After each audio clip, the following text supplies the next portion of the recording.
In this segment, we'll talk about the invisible women of Saudi Arabia. In Riyadh, I never saw a woman going around bareheaded at all. If my veil did fall off on a couple of occasions, without any hesitation, the religious police would come up and ask me to cover my head. From the studios of Radio Fairfax, just outside of Washington, D.C., this is The Mimi Gerges Show.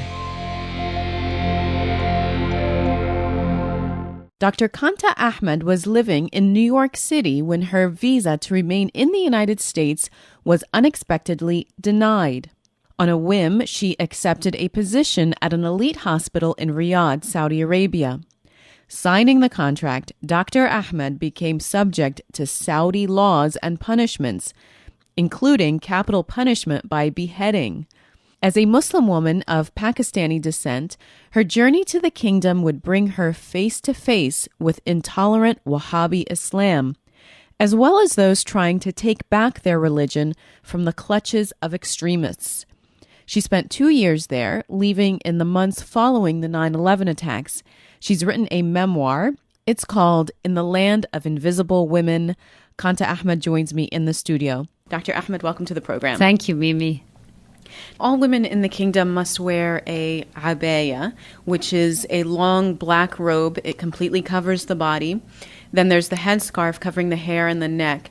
This is actually a law. It's not just a social custom. Correct. It is what I would call a qanun, and it is something that no woman has any option or discussion over, irrespective of whether or not she's Muslim. In fact, I remember one of the, when I was applying for the visa, it actually asks you what your religion is. And I asked my recruiter, do I really need to declare my religion? Can I just leave this blank?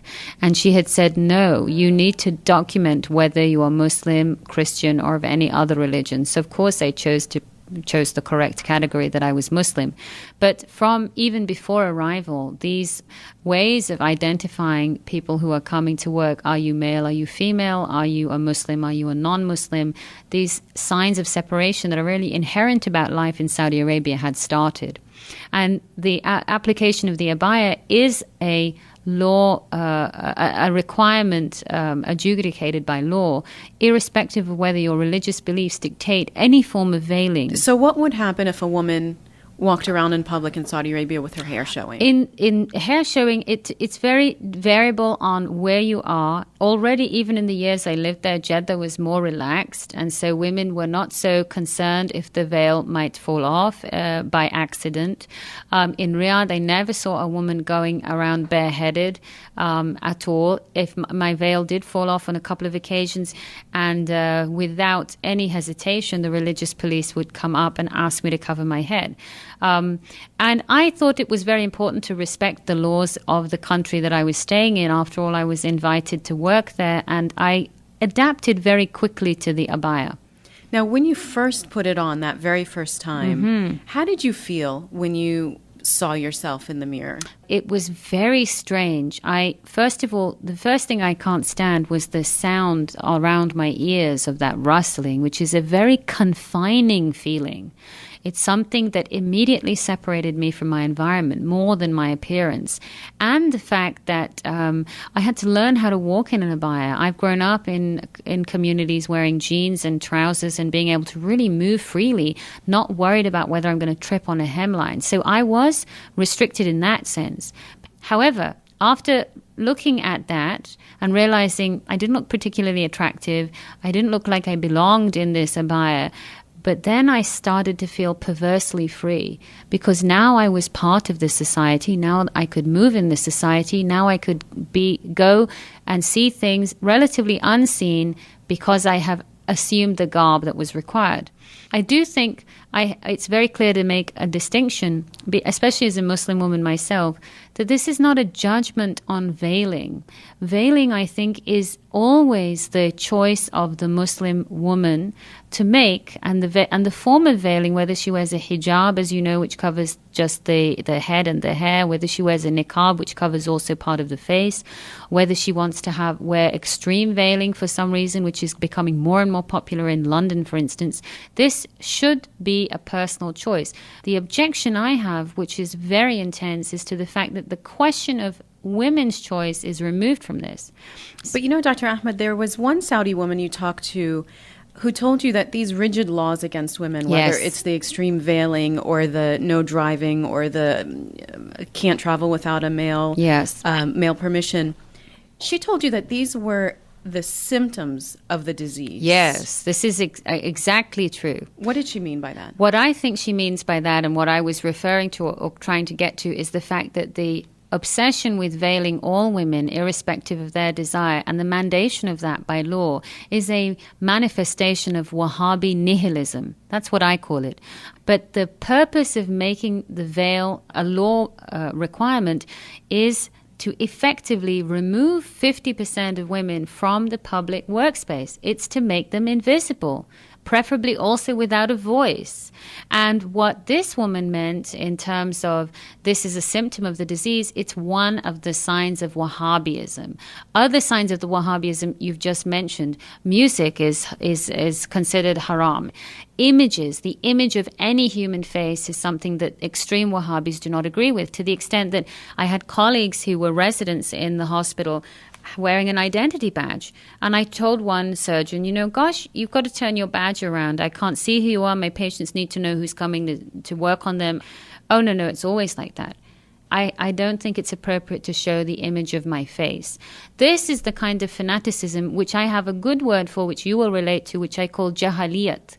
This is not Islam. Yes. I have no objection if you are in London or Paris or Rome or Riyadh and you want to wear the veil because it's your choice. But I have an objection that society imposes that veil not only on you as a Muslim woman, but on any woman entering that society. Dr. Qanta Ahmed is in the studio with me. It's spelled Ahmed. She was raised in Britain and educated there and in the United States. This is her first book. It's a memoir about her 2 years working in a hospital in Riyadh, Saudi Arabia. It's called In the Land of Invisible Women. The Mutawa, or the religious police. I know them well. They're quite powerful. What is their role in Saudi society? That's an excellent question. And in the book, you will read about some of the historical origins of the Mutawa, which is also a term used widely in the Western press. But in the context of this, it means the Wahhabi clergy who are really state-sanctioned. And they are there, I would say, as keepers of the order. I think they have, rather than holding society to religious ideals or being a source of Islamic scholarship, they actually function as a kind of totalitarian Gestapo, which is a very extreme description, but they come into public places, they raid private areas, and they interfere with individuals if they think individuals are deviating from their Wahhabi ideals. They do it by intimidation, and they are authorized by the state because they cannot arrest you or apprehend you unless they have a state policeman that's usually fluttering around the Mutawa at the time that they confront you. There was one very tragic incident in 2002. There was a girls' school. It caught on fire. Yes. The school was locked. Yes. They said it was to protect the girls. But when those girls tried to run out of the burning building, yes, the religious police prevented them from leaving because they were not wearing their abayas. Yes. And they even prevented the girls' fathers from going in and saving their children. I'm well aware. 15 girls were killed. This goes to show not only their power, but their, it's as if life itself is less valuable than... And let's remind our listeners that the central tenet of Islam is that the most precious thing in creation is human life. And the value of human life and the duty to preserve human life exceeds every duty required of a Muslim, including any duties he might have to God. So that shows you how deviated sections of the society in Saudi Arabia are. And can you imagine the outcry that came in the kingdom when this happened? This is what's different. So far, what we're discussing, there are dozens of books that have written about this, and this is nothing new. Most of our listeners are aware of this. What they're not aware of are figures like, for instance, Maha al-Manif, the glorious Steinem of Arabia, a Saudi lady who stands there in her state-legislated abaya with her scarf, and she goes into Saudi police stations, she speaks to Saudi judges, and she teaches them about the signs of child abuse and domestic violence. This is how Saudi Arabia is going to not only change, and I don't want to use the word progress because that's so patronizing. Who am I to say what progress is? It's the Saudis, and particularly the Saudi women themselves, who are going to make these gains, and they're doing so at tremendous pace. You know what? I disagree with that. I think we should call it progress. Women's rights, children's rights, and just frankly human rights, a progression from how they have been in the past and how they continue to be. That could be a reasonable comment. The only thing that I would caution you is that one of the objectives of my book is to dismantle preconceptions about Saudi Arabia, about Muslim women, about veiled women, because post 9/11, Islam has been dehumanized, Muslims have been dehumanized, and Saudi Arabia in particular has been completely vilified, and with very broad brushstrokes. I'm not denying it. There are incredibly evil, juggernauts of evil emerging from Wahhabi ideology, but they do not represent the majority of the population there. But also, the problem is the education of the youngsters. Yes. You know, are they educated to hate non-Muslims, to hate the others, to call Jews names that I wouldn't even say on the air in their public schools? I think that's a good question. I didn't ever inquire or go into a school to discover. I've done as much extensive reading of it as you may have, and there is that concern. But I don't think it's just the schools. When children are growing up in a society which has so many fixed attitudes and fixed values, I think it's what's happening inside homes, and it's what's happening inside mosques, and it's what's socially acceptable. You mentioned Jews. I speak about that in one chapter at least. And in fact, what I found is most of the Saudis that I knew had trained in Harvard or trained in Cleveland Clinic, very few of them had personal friendships with Jewish people. Unlike my beginnings in Britain, where my parents had Jewish colleagues and I was trained by Jewish scholars, I have grown my Islam against a very rich, vibrant, pluralistic background. When you're in an insular crucible where there is nothing else and nobody else to teach you variety, then yes, these kinds of repetitive ideas can come through. But this was not present in the Saudis that I met, except for the incidents I discuss in the book. It may be that they didn't disclose that to me, and it may also be that because they don't speak Arabic, I didn't gain those nuances. The book we're discussing is called In the Land of Invisible Women, A Female Doctor's Journey in the Saudi Kingdom. Dr. Qanta Ahmed is with me. She is currently practicing medicine in South Carolina. You know, there's a chapter in your book called The Lost Boys of the Kingdom. Who are they? These are what I call the new generation of Saudis who are growing up so conflicted, without connection to the world that I've just described, often without a close connection or even a father figure, and yet with access to tremendous wealth. And there is so much. But what do you mean no father figure? Well, it may be that they have an aged father. It may be that they have a father who has several wives and they're just one son of many, so they have a very limited access to patriarchal influence and tremendous time and access to money to squander. They are not a large group, but they're a very visible group. I think they are a modern tragedy, a portrait of where Islam is losing hopes for its future, because many of these boys will grow up and really not have basic knowledge of what is Islam. I always sum this up as Islam is nothing if it's not justice, which enrages listeners and readers because they can never see that on TV. They don't equate Muslim countries with justice, but Islam is nothing if not justice, including treating your daughters and sons the same, and treating your children as if they are precious, and not repeatedly marrying, making many children, and you're not able to emotionally support them. But how do you treat men and women evenly when in Islamic law you give double the inheritance to a boy that you do to your daughter? How can you have that equality when you have polygamy laws that are codified? Okay, so you're saying two very inflammatory questions close together, and I'm going to dissect them for you. Let's take the issue about polygamy. If you look at the Quran, it authorizes a man to marry up to 4 times. It also authorizes that the man may sustain a wife more than one at a time if there is a reason, as long as he can guarantee that he can house, clothe, feed, and love them identically. The very next verse is, and you will not be able to do that because human beings cannot be free of preferences.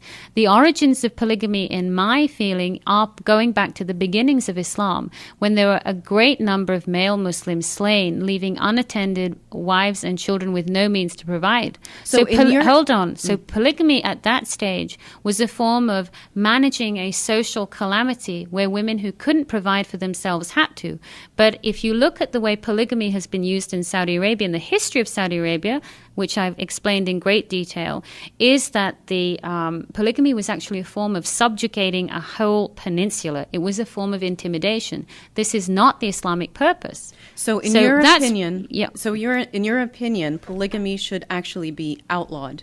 No, I'm not going to make a judgment on that because I go by what I've learned in the Quran. I understand and I don't deny that there are verses that authorize that in Islam. But I believe that if a Muslim reads it closely, it is certainly not ordained and it is certainly not a requirement in the way it's been depicted. And there is no man, no matter how much money he has, who can provide for a wife and love a wife equally. A situation which you might not think of, a man who has a wife who becomes psychotically ill or who has schizophrenia. Okay, that's impossible to carry on a relationship, but Islam authorizes him to be able to provide for her and take another woman to provide his needs for. So this is much more complicated than you're describing. Now let's get back to the issue of inheritance. This is something in the Quran which is written, women have the right to an inheritance, and they're quoted as having a right to half the share of their brother, let's say. And this is quite correct, what you've given me. And the way one interprets is the money that goes to the daughter is her money. It's not her child's money. It's not her husband's money. It belongs to nobody else. The money that goes to the brother is to provide for a sister, a dependent, a wife, whatever it may be. However, I have a further comment, and that is because Islam is about justice, and Islam says of a man is required prayers, Ramadan, Hajj, Zakat, Salat. Of a woman is required prayers, Hajj, Salat, Zakat, Ramadan. So too will both be equally rewarded. So if you're a Muslim parent and you want to give half to your son, half to your daughter, for one piece to your son, remember, is your daughter now living the way women did at the time that the Quran was revealed? And the Quran also does not permit you to use its codes as a C-, a minimum. For the very least you do this child. It does not mean, the way so many Muslims have interpreted it, that the girl child should be deprived. That's a very complicated issue. So it seems that the issue here is modernization, that more than 7th century mores and things that were happening in the 7th century should not still be applied today. Well, this is an excellent point, Mimi, and perhaps a better way to put it is that the Quran has always been two documents. It's been a revealed document which has never been changed in the context of time, and it's also been a contextual document. So because times are changing and human beings are changing, we are going to gain new insights from the Quran, irrespective of the fact that the verses don't change. So it is about context, and it's important that any critics, and I'm sensing that there is a lot of criticism in the energy of your questions, understand that you need to be a highly evolved scholar of Islam to be able to criticize it without bias. I'm not at that level in my knowledge of Islam. But what Saudi Arabia has done with its international prominence, with its rigid laws, with these incidents in schools in girls, have certainly added fuel to the fire for the vilification both of Islam, my religion, and of the Saudi Arabia that is completely disguised. We're here and you don't even want to talk about it. The very brave, the very hopeful, and the very optimistic Saudi Arabia that Westerners never get to hear about. But I actually am going to ask you about that, starting with that you decided to go on a Hajj. Yes. Kind of last minute, spur of the moment. It's a yearly event in Saudi Arabia. And it turned out to be a very powerful experience for you. Yes, and I think the timing of your question is outstanding, because it was exactly in that society with those rigidities and encountering biases, a man who would not recognize me for how I am doing my work, or a man who would criticize me for not wearing my head cover properly, or any number of other infractions, to then in the same country be able to go there and attend the Hajj, and immediately in the Hajj, remember you're in the middle of this kingdom and you arrive at the Hajj, immediately to see there are Muslims of every age, race, denomination, nationality, the diversity in Islam, the fact that we are so minuscule in the scale of the universe, and the fact that our Creator brings us all together. During your Hajj, you were met with some open hostility from some wealthy Saudi women, and they kind of took you to be like the Pakistani maid. Well, they didn't tell me that, but this is an interpretation of a fellow who was a fellow Haji who was with me. So of course I couldn't speak Arabic, so I didn't know how they were judging me. But the first thing I was thinking about when you mentioned it actually was much more affecting to me, and that was when I was praying. The first time I was praying, I was in the women's tent. I thought, well, thank God I can get rid of my abaya. I'm around women.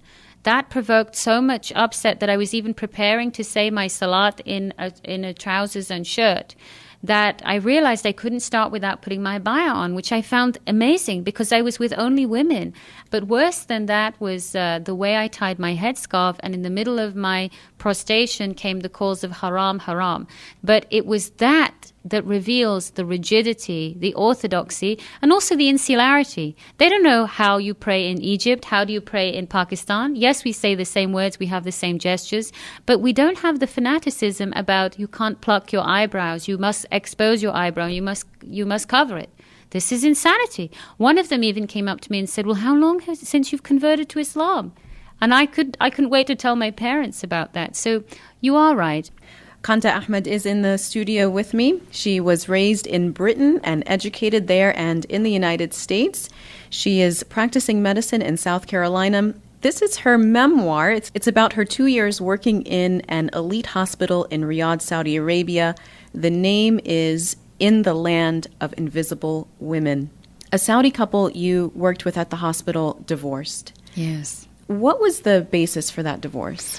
The basis of that divorce was that the husband was considering to take on a second marriage. It was very shocking, and his wife was so distressed at the prospect of him taking this decision, the wife being a highly educated, highly cultivated physician, that she demanded a divorce, and she received one because Islam gives women all kinds of authority to seek divorce, and those laws are upheld in the kingdom. She did that knowing there would be consequences, including the division of her children based on the ages that they were. And I forget the details of exactly, but because she divorced, then the older children had automatically custody with the father. But I think that's an example of a Saudi woman putting her foot down and wanting not to be taken for granted, which is why her second desire, when I spoke to her about this, to finally remarry and give up the responsibilities of what she described marriage to be, caring for a husband, attending to children. She wanted freedom in her next marriage. She wanted freedom to pursue her career, freedom to travel. But for her, in her world and in her value system, she thought that meant becoming a second wife, which I found so unfathomable. And yet for this woman in this world, that was her version of freedom. And I found that tragic. Speaking of tragedy, Dr. Ahmed, you were in Saudi Arabia on 9/11.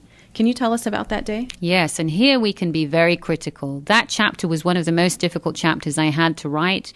I arrived home and saw the news on the television, saw the towers going down, was devastated as I'd left friends and family in New York City, some of whom were in Lower Manhattan that day, some of whom were actually in the buildings that were demolished.